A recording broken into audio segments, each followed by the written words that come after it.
प्रीति और आपका स्वागत है मड एंड कलर्स पे एक और वीडियो में।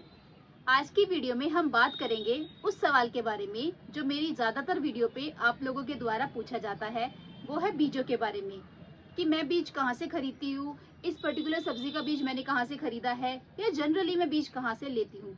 तो आज की वीडियो है सीड्स के बारे में। वीडियो में आगे बढ़ने से पहले मैं आपको बता दूं कि ये एक स्पॉन्सर वीडियो नहीं है, यानी कि मैं किसी भी ब्रांड का प्रमोशन नहीं कर रही हूँ। ये सभी बीज मैंने अपने पैसों से खरीदे हैं। मैं 3 कैटेगरीज में बीज खरीदती हूँ। सबसे पहला ब्रांडेड बीज, जो लीडिंग ब्रांड्स के बीज होते हैं, जो जनरली अमेजोन पे मिल जाते हैं। दूसरी कैटेगरी है वो बीज जो लूज होते हैं, यानी कि अनब्रांडेड, ज्यादातर ये मार्केट में मिल जाते हैं। ये ऐसे बीज हैं जो फार्मर्स खरीदते हैं और किलो के भाव में बिकते हैं, तो हमें तो 5-10 ग्राम ही चाहिए होते हैं। मैं कई बार मार्केट से भी ले आती हूँ या फिर ये जनरली नर्सरीज में भी बिकते हैं।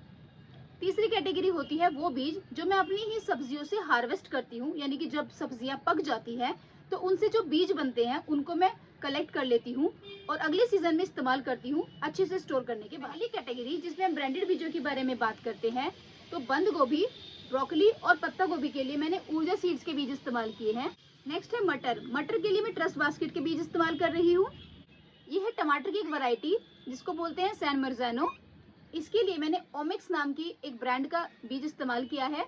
देखते हैं कैसा रिजल्ट रहेगा। लेटस के लिए मैंने उगाव के बीज इस्तेमाल किए हैं और पिछले साल भी मैंने उगाव के ही बीज इस्तेमाल किए थे। मेरा एक्सपीरियंस बहुत ही अच्छा रहा है। ये वो बीज थे जिनकी पहले हमें पौध तैयार करनी होती है और उसके बाद उनको ट्रांसप्लांट करना होता है बड़े पॉट्स में। अब बात करेंगे उन बीजों के बारे में जिनको हम डायरेक्टली बड़े पॉट्स में लगा सकते हैं।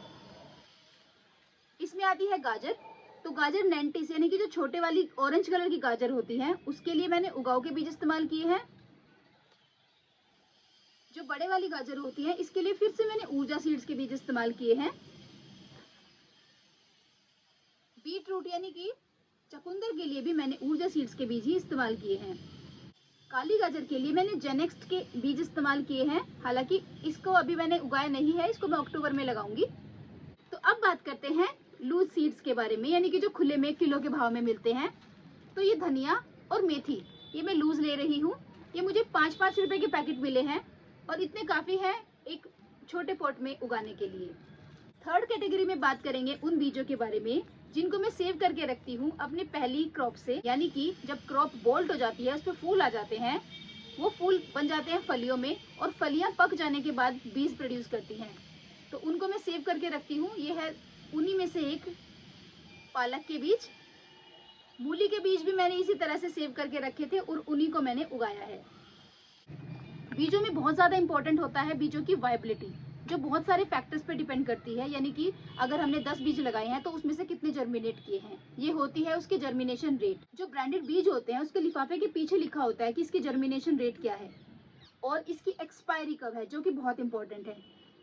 कई बार हम एक्सपायर्ड बीज खरीद लेते हैं या फिर पिछले साल के बीज अगर एक्सपायर हो जाते हैं इस सीजन में तो वो वायबल नहीं रहेंगे और वो जर्मिनेट शायद करें शायद ना करें, तो इसलिए हमें हर साल नए बीज खरीदने चाहिए।